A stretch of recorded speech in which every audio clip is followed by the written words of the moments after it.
Pai do Senhor, irmãos, graças a Deus por tudo que Deus tem feito em nossas vidas. Hoje, nossa lição de número 10 e o nosso tema é Poder do Alto contra as hostes das maldades. Ou seja, uma pessoa ou alguém, uma vida cheia do Espírito Santo. O Espírito Santo nas nossas vidas é que faz a diferença, mas para fazer a diferença, nós temos que estar cheios do teu poder, cheios da tua presença, da tua graça, para que nós venhamos, através de Deus, claro, sermos usados pelo Espírito Santo para fazermos a diferença. O nosso texto áureo que está em Lucas 24, 49, Jesus falando naquele momento ao povo, aos discípulos, diz assim: Eis que sobre vós envia a promessa de meu Pai, ficai, porém, na cidade de Jerusalém, até que do alto sejais revestidos de poder. Ou seja, Jesus dizendo, fiquem em Jerusalém, porque do alto virá o Espírito Santo, Ele que nos enche de poder. A nossa verdade prática: as obras das trevas são demolidas pelo poder de Deus no trabalho de pregação do Evangelho de Cristo. De que forma que nós, meus irmãos, conseguimos avançar nesta guerra? Pregando a palavra, não somente com palavras, também com as nossas atitudes. Então, da forma necessária é pregar a palavra de Deus, cheios do Espírito Santo. A nossa leitura bíblica em classe, que está em Atos 8, 5 ao 13 e versículo 18 ao 21, vai falar de um homem, de Simão, ao qual viu os homens de Deus fazendo milagres, realizando milagres em Filipe, realizando milagres em Samaria, e quis comprar, achando que poderia ser algo que pudesse ser comprado. Mas nós vemos, irmãos, que Pedro disse a ele que não podia ser comprado.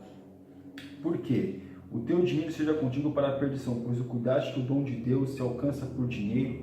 O dom de Deus não se alcança por dinheiro, se alcança através de oração, de súplicas, de uma vida de arrependimento, de uma vida que busca o quê? Melhorar. Então este homem achou que poderia comprar o dom de Deus, mas o dom de Deus não está à venda. O dom de Deus, ele já foi pago na cruz do Calvário, e nós só conseguimos alcançar a presença de Deus, a presença do Espírito Santo de Deus na nossa vida, quando nós acreditamos, quando nós aceitamos o sacrifício da cruz do Calvário, quando nós nos colocamos à disposição para que Deus, o Senhor Jesus, venha fazer nas nossas vidas aquilo que Ele quer fazer. E creu até o próprio Simão, e sendo batizado ficou de contínuo com Filipe, e vendo os sinais e as grandes maravilhas que se faziam, estava atônito. Irmãos, eu li o versículo 20, agora o versículo 13. Ele ficou maravilhado com aquilo que ele tinha visto, ou seja, homens cheios do Espírito Santo, cheios do poder de Deus, fazendo maravilhas. Um homem cheio do poder de Deus, uma mulher também cheia do poder de Deus, faz toda a diferença. E nós vemos aqui que ele quis até comprar, ficou até, não, me vende. E Pedro disse aquilo a ele: o dom de Deus não está à venda. O dom de Deus vem através da obediência que nós temos com Deus. Não somente os dons é dado a nós, mas a presença do Espírito, cheios do Espírito Santo de Deus, vem através de uma vida de obediência. A nossa introdução. O relato do trabalho evangelístico de Filipe em Samaria nos chama a atenção. Primeiro, por causa da animosidade que havia entre judeus e samaritanos. Depois, porque Jesus havia dito antes: não entreis em cidade de samaritanos. Meus irmãos, Filipe pregou muito fortemente naquelas cidades, cidade de Samaria. É claro, Jesus tinha dito para não entrar lá, porque ainda os discípulos não estavam preparados para lidar com eles. E claro, meus irmãos, havia uma aversão muito grande entre judeus e samaritanos, como nós vamos ver nesta lição. Aqui nós vemos Filipe, ele pregou muito ali nos lugares ali de Samaria, e Deus operou maravilhosamente. Até teve aquela ocasião que ele estava pregando ali e Deus mandou ele para outro lugar onde o eunuco de Candace ia passar por ali, e Deus tinha algo com aquele homem. E foi Deus usou Filipe, aquele homem foi batizado, e depois ele seguiu o seu caminho. Depois Deus pegou Filipe e levou para um outro lugar. Aquele homem, que eunuco, não viu mais Filipe, porque Deus pegou Filipe e levou ele para outro lugar. O contexto histórico de Samaria.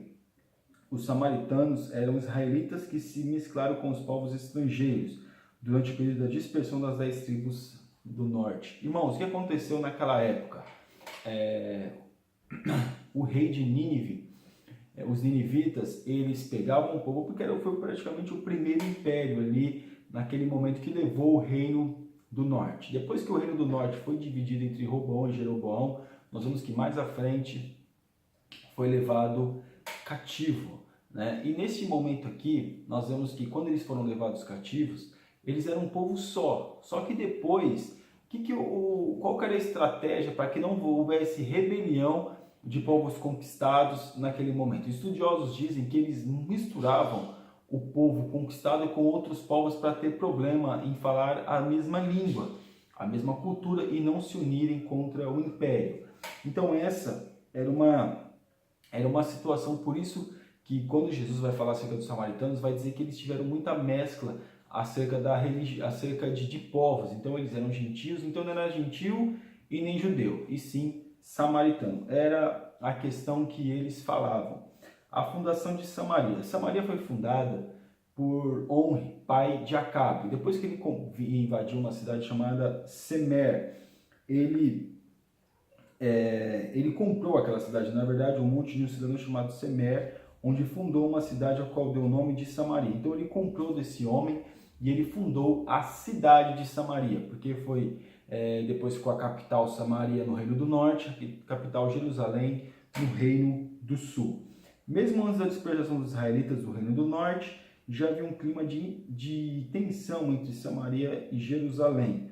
Israel e Judá, os dois reinos que se dividiram após a morte de Salomão. Sempre ficou essa tensão entre o Reino do Norte e o Reino do Sul. Por causa do quê? Um dos motivos era por causa do templo, né? Mas aqui nós vemos que depois, lá na frente, Acabe acaba se juntando com o rei de Judá, e aí, meus irmãos, vai para a guerra, Acabe morre, mas houve momentos de amistoso entre eles, porém, sempre teve guerras, principalmente quando houve a divisão do templo, do reino, que Roboão queria invadir o reino do norte para poder para pegar de novo aquilo que era seu de direito, mas não tinha como, a rebelião já estava feita, e aí foi até bom ele não ter feito isso, porque ele poderia com certeza ter pedido essa guerra. O cativeiro. Quando o rei da Assíria, Salmanaser, sitiou Samaria em 722 a.C., levou para o cativeiro as 10 tribos do norte. Só para lembrar, Nínive é a capital da Assíria. Nínive é a capital da Assíria. Eu citei Nínive porque Nínive é a capital da Assíria. Levou para o cativeiro as 10 tribos do norte. Então foi um momento muito difícil para aquele povo. Depois, muitas vezes eles queriam invadir Jerusalém. Deus deu muitos livramentos para aquele povo de Jerusalém, claro, mas aqui nós vemos que eles foram levados cativos em 722 a.C., ou seja, quase 200 anos antes de o reino do sul ter sido levado cativo pela Babilônia. As 10 tribos do norte para outras regiões trouxeram estrangeiros para povoarem a terra de Israel. Então, ou seja, os estrangeiros não é que eles trouxeram, mas os próprios ninivitas ou os assírios que trouxeram, que fizeram essa mescla de estrangeiros, como nós já dissemos, com os samaritanos para não haver rebelião. Parte 3. A diferença entre judeus e samaritanos. Os judeus recusaram a ajuda dos samaritanos na construção do templo de Jerusalém quando Judá retornou do cativeiro babilônico. Os samaritanos rejeitaram as escrituras do Antigo Testamento, adotaram apenas o Pentateuco e também construíram um templo rival no Monte Gerizim. Na verdade, 2 templos, um no Monte Gerizim e o outro mais ali na fronteira, se não me engano, é Gerizim, e mais acima em Dan. Foram 2 templos construídos, para que aqueles que estivessem lá em cima, que era um território muito grande, não precisassem descer até a fronteira construir o templo, e nem aqueles que estavam já cá embaixo colocando no mapa atravessar a fronteira entre Jerusalém, entre Judá, para poder ir a Jerusalém para adorar no templo. Então essa era a diferença. Eles não quiseram ajuda dos samaritanos quando tiverem construído o templo, para que não devessem favores a eles. Porque os samaritanos, meus irmãos, eles queriam ter vamos dizer assim, ser cordiais com os judeus, ser cordiais com aquele povo. Porque o judeu era colocado como um povo sem mistura, né? O judeu era tipo daquele povo sem mistura. E os samaritanos já era um povo que tinha havido uma mistura muito grande com outros povos vizinhos, que os ninivitas, ou os assírios, melhor dizendo, conquistaram. Tópico 2. Os evangelhos entre os samaritanos. O relacionamento cristão com os samaritanos começou de forma salutar com o Senhor Jesus e depois continuou com Filipe. Jesus, claro, pregou ali em Sicar para aquela mulher samaritana, e depois nós vemos Filipe pregando fortemente, como nós já lemos na nossa leitura bíblica em classe. Jesus e os samaritanos. Os samaritanos, numa ocasião, recusaram-se a receber Jesus quando ele estava a caminho de Jerusalém.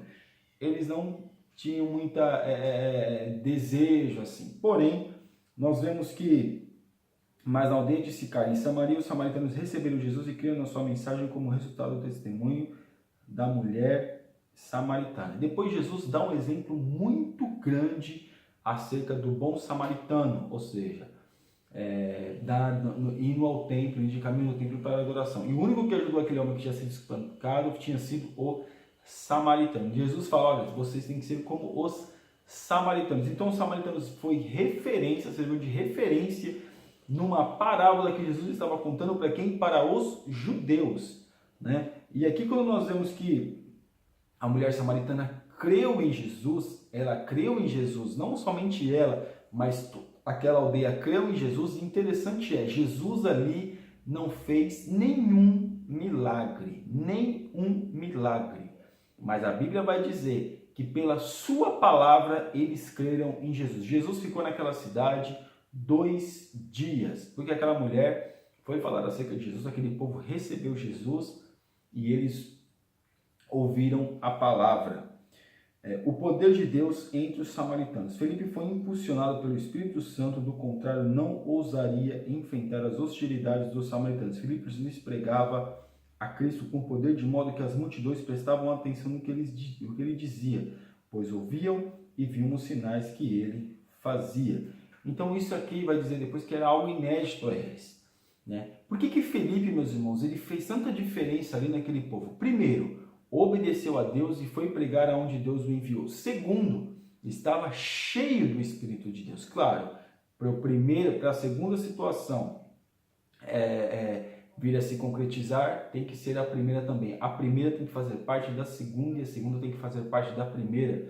Porque não adianta só ser mandado. Aqui nós só vamos mesmo, temos coragem, quando nós somos cheios do Espírito Santo. E aqui a diferença na vida de Filipe em pregar aquele povo foi de que ele estava cheio do Espírito Santo, né? E ele não fez maravilhas, não fez milagres através, claro, do Espírito Santo usando ele para se engrandecer. Não, ele fez para que a palavra, para que o Senhor Jesus pudesse ser conhecido e reconhecido no meio daquele povo, não somente um Jesus que morreu na cruz, mas um Jesus que foi prometido pelos profetas, algo que eles ali, como nós já vemos, não criam, eles criam somente no Pentateuco.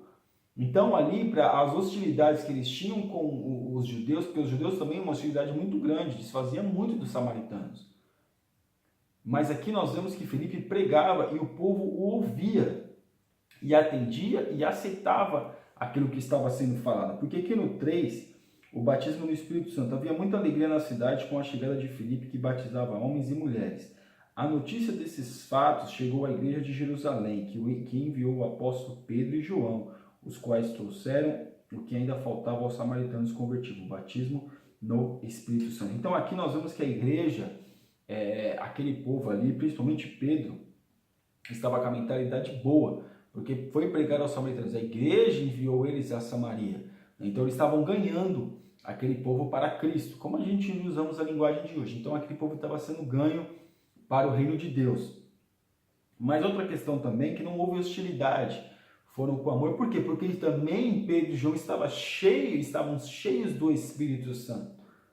A diferença é essa, irmãos. Não adianta pregar, não adianta falar acerca do reino de Deus, somente falar. É bom nós falarmos, já temos que falarmos em todo o tempo, mas a maior diferença vai fazer em determinadas vidas quando nós somos cheios do Espírito. Quando a nossa palavra não somente é nossa palavra, é a palavra de Deus usando a nossa boca para que possa ser transmitido aquilo que Deus quer transmitir.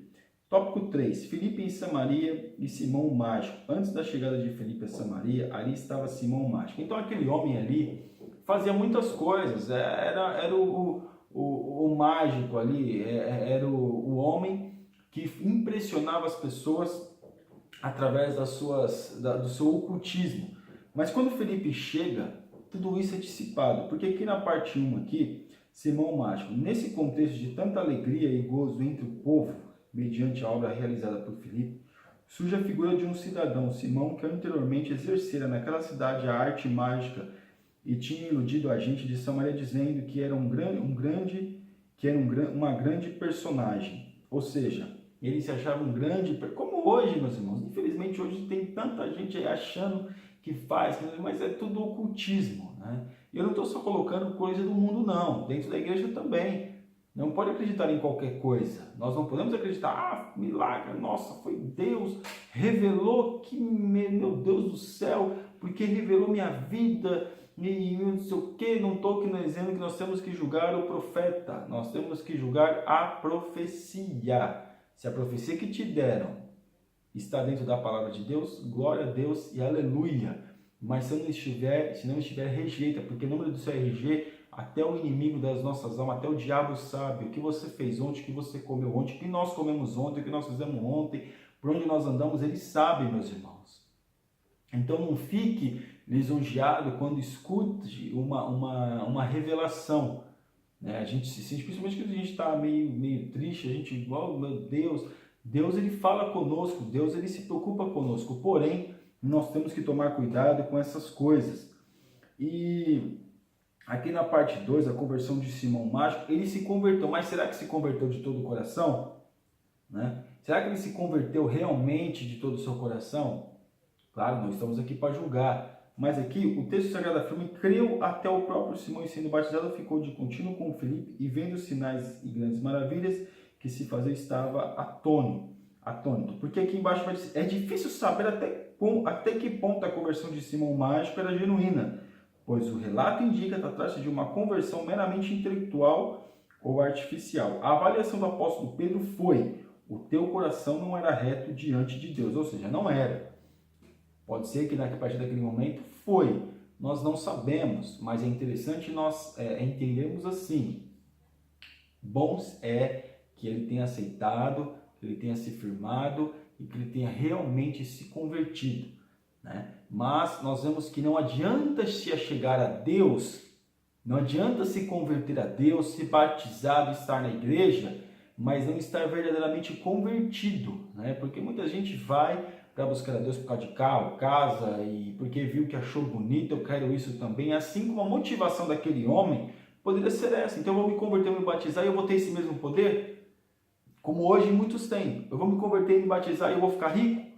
Como se a igreja, o Senhor Jesus, fosse algo que ganhasse na loteria. Eu fui, me batizei, agora eu sou obrigado a ganhar na loteria. Porque Deus é Deus. É isso que a minha condição de ser crente, de ser fiel a Deus é essa. Eu só vou ser fiel se Deus me der algo. Depende da nossa motivação. Talvez aquela motivação daquele homem pudesse ser essa. Eu peço a Deus, né, que a nossa motivação venha a ser outra diante de Deus. Não ao que está aparente aqui. E eu, né, meus irmãos, eu gostaria muito, claro, não dá agora para mudar isso depois de 2000 anos. Porém, vai ser muito bom se aquele homem estiver no céu. Vai ser muito bom se ele se converteu verdadeiramente. Bom para ele, para que ele possa ser salvo e desfrutar daquilo que Deus tem preparado na eternidade. A repreensão do apóstolo Pedro. Simão Mágico foi desmascarado na tentativa de subornar o apóstolo Pedro, pensando ser possível comprar o poder do Espírito Santo. É aquilo que nós estávamos dizendo. A motivação errada.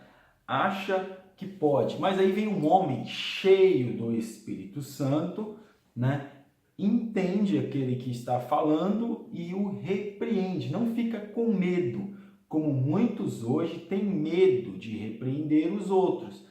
Porque se aquele homem queria comprar aquilo que não é artigo de venda, artigo de negócio, aquilo que não é, como é que nós podemos dizer, algo que possa negociar dessa forma, porque, meus irmãos, a gente fala negociar, porque a questão é, buscamos a Deus, somos cheios do Espírito Santo, Deus vai usar a nossa vida para o quê? Para fazer maravilhas, mas isso não é algo negociável desse jeito, ou não é algo negociável.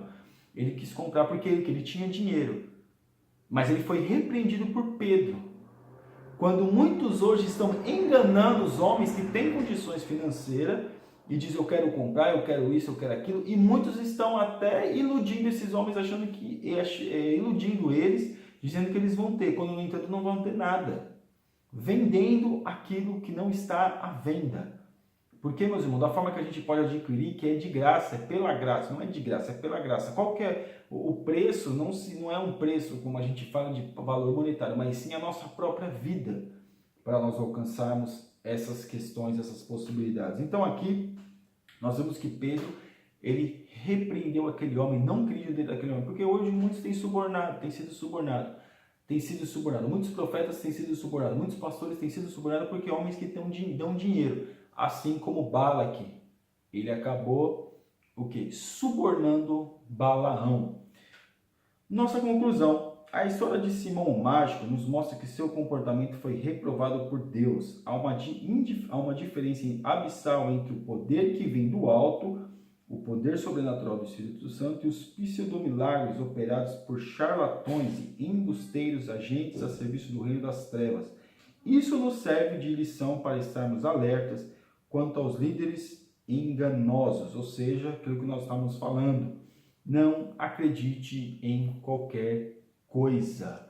Não é que nós temos que julgar tudo e a todos, nós temos que julgar a profecia e não o profeta. Que Deus abençoe os irmãos, em nome de Jesus. Você ainda que não é assinante do nosso canal, está convidadíssimo a assinar e que Deus te abençoe. Fique na paz.